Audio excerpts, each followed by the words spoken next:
Hi everyone, so this is our reading corner.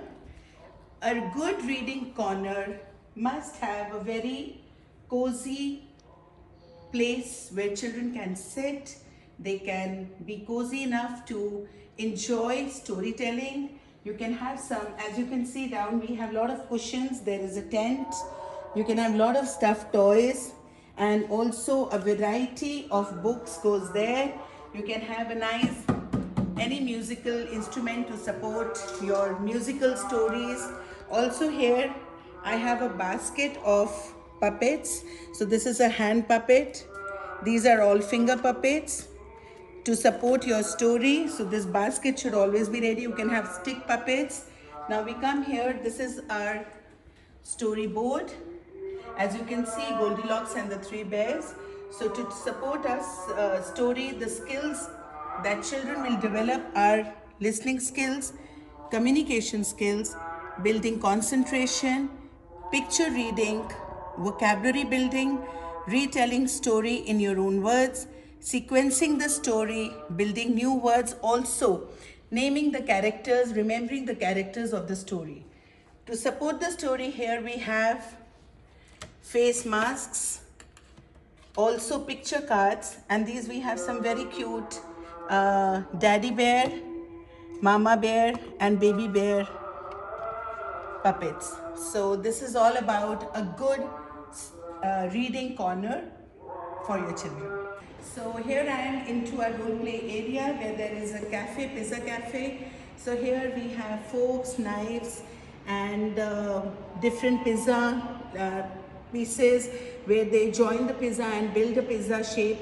Also, they learn about how to lay, organize a table, and then we have here the baby clinic. So this is how it should be, very inviting and pleasing, because here the child's creativity and their imagination, everything is built up. So once they are here, all the communication and all social, personal, emotional, all these relationships are developed in the role play area. So as teachers, we must see to it that each and every role play area should be very, very inviting, and it should, like, immediately the children should come and they should start playing, they should start a conversation, and all communication happens here. Also, what should be in a role play area?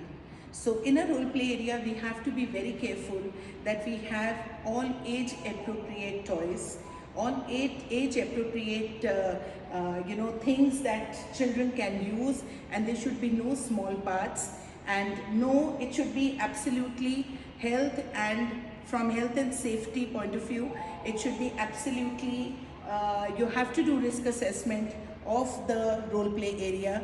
So if you see here, there are no small parts, and children can use, everything is according to seeing their safety in mind, and everything is there which is ready to be used.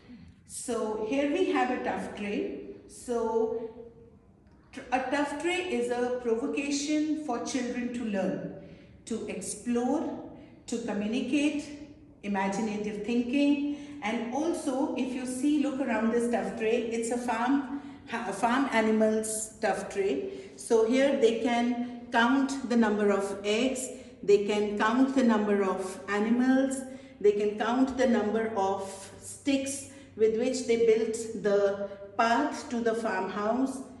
They can also relate the animal to the animal babies, and they can also say the animal sound, they can sing animal rhymes, and also they can relate the animal to the letter and the sound. So if you see so many things in one tough tray, you can do actually 7 areas of learning by having a beautiful tough tray in your class. This is the best example of connecting to real life and is one of the most important areas of development.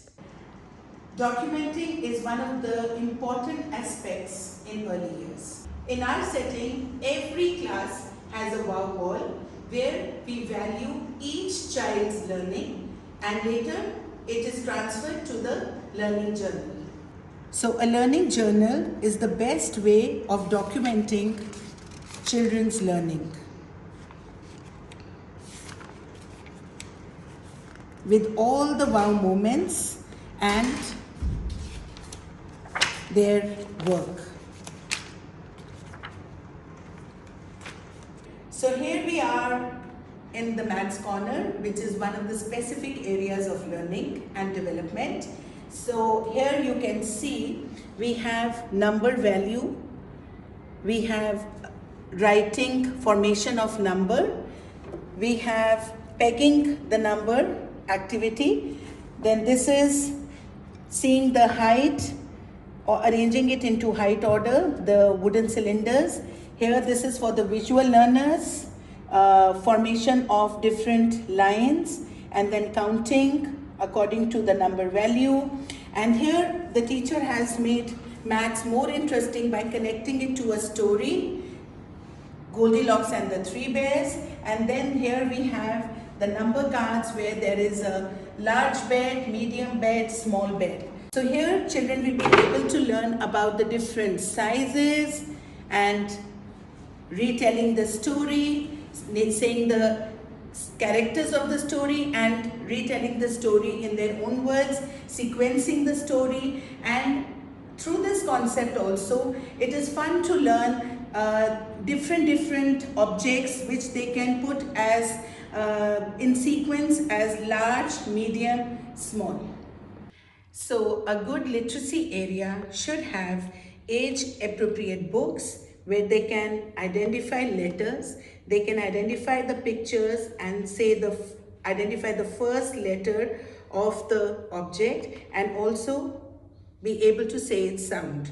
So if you have age appropriate books, they will be able to read and pick up vocabulary, they'll be able to build vocabulary, they will be able to say the sound. And also here we have the sand tray to trace the letter, and also here we have some popsicle pieces of popsicles to build and join the letters. Here we have picture cards and saying identifying the letter and the first sound of the object, building, constructing and building words. And here we have loose parts. Also, this is a very interesting box here. It's the mystery box. So whatever letter the teacher is introducing, you can have all the things related to that letter in the mystery box, and you can go around during your circle time asking children to pick up one object and say the letter and the sound. So to extend your learning, you can have tabletop activities like this where children are tracing the letter, saying the sound, naming the objects. For example, it's S, sand, soap, sea, sun. So this is all tabletop activities and an extension of the child's learning. So here we have a beautiful tough tray which has all the blocks here, and there is a Burj Khalifa. So they build this Burj Khalifa, and now these are the blocks which will encourage children to build a train, build a bridge, and then can you make a tower. So this is all about counting the blocks and building. So it is a very beautiful tough tray which is related to construction, understanding the world and numeracy area. So we have a beautiful mud kitchen, and in the mud kitchen children learn about the sensory exploration. They explore the senses through mixing mud, diluting it into a soup and adding all the nature things adding to it, leaves, flowers. So they make a nature soup. They make it little thick to make mud pies and muffins and cake. So there is a lot of learning and there is a lot of critical thinking and imagination that goes in the mud kitchen. Also their fine motor skills, gross motor skills, their speaking skills, their vocabulary, their hands and eye coordination, and their personal, social, emotional development. So it caters to absolutely all the 7 areas of learning. So a good mud kitchen should have a beautiful kitchen unit. It should have a nice stuffed tray. It should have a bowl with mud and lots of utensils, lots of nature objects like nature stuff like leaves and twigs and flowers and pines, and also a water area, a water corner, a water tub,